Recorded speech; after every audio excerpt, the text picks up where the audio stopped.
Protesters remain at UCLA tonight despite being moved by police several times throughout the night. And KCAL News reporter Tom Wade has been there throughout the evening. Tom, what's happening now?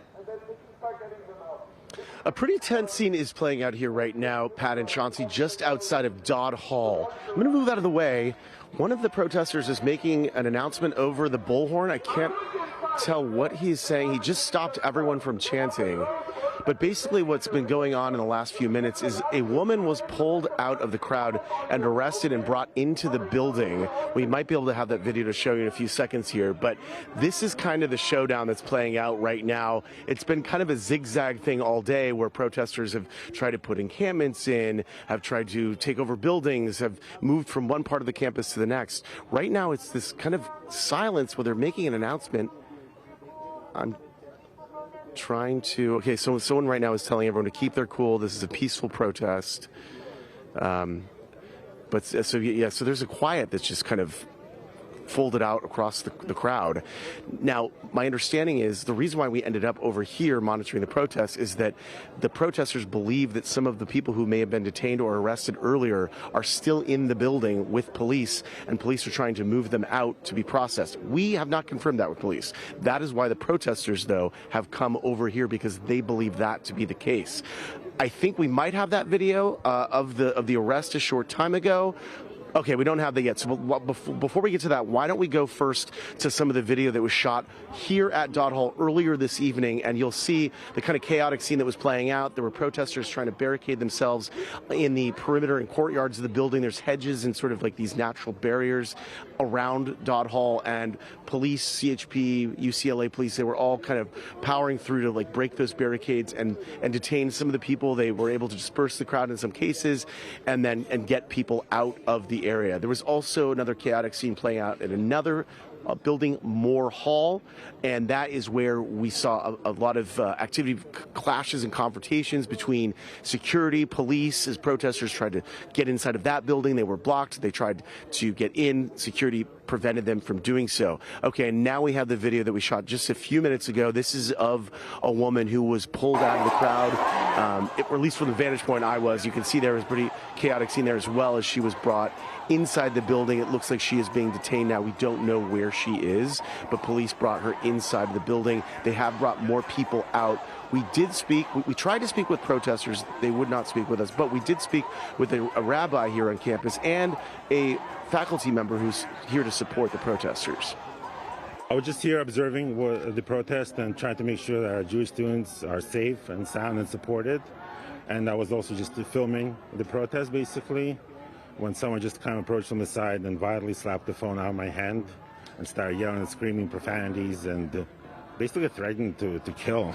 I work directly with students, and many of them are nearly traumatized, can't wait for the year to be over. Yes, we're here to basically protect the rights of our students. You know, so many, at least 2 or 3 times, our students have been the victims of violence. The first night, April 30th, from outside attackers, and then the next day from police who arrested them. And, you know, this is just not supposed to happen. This is not what a university is about.